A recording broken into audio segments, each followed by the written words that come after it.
Bugün kendine özgü koleksiyonlarıyla dünyanın sayılı müzeleri arasında yer alan Anadolu Medeniyetleri Müzesi'nde Anadolu arkeolojisi eski taş devrinden başlayarak Osmanlı dönemine kadar bu tarihi mekanlarda kronolojik bir sırayla sergilenmektedir. Bu videoda müze gezimizden sonra size başka bir akrilik boya ve altın yaprak çalışmamla birlikte yaşamımızı etkileyebilen konulardan ve kendi tecrübelerimden bahsedeceğim.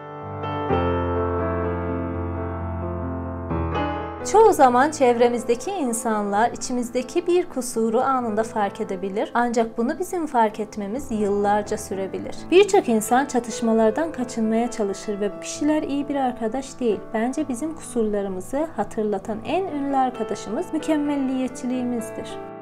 Tarayıcınıza mükemmelliyetçilik kelimesini yazdığınızda mükemmelliyetçilik nasıl tedavi edilir, mükemmelliyetçilik sorunu, mükemmelliyetçi olmayı bırakın ve benzeri karşınıza çıkar.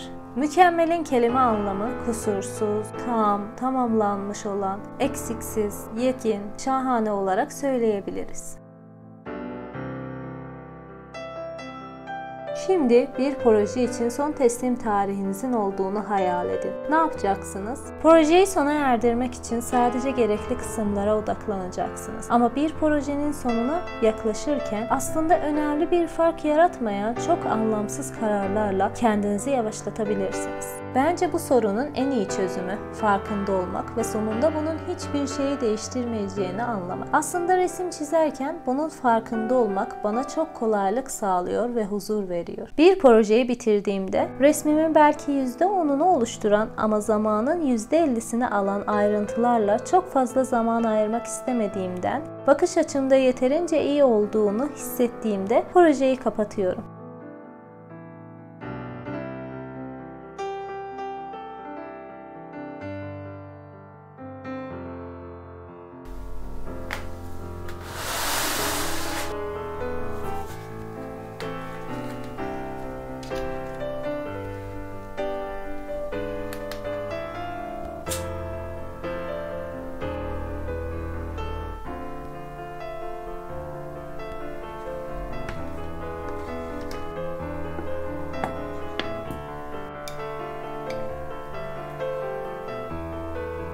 Bir şeye ne kadar çok zaman harcarsanız o şeyin daha iyi olacağı anlamına gelmez. Çoğu zaman bir projenin benim için ne kadar önemli olduğuna bağlı olarak %80 veya 90'ında projenin bitirmesine karar veririm ve sonra heyecanla başka bir projeye geçerim.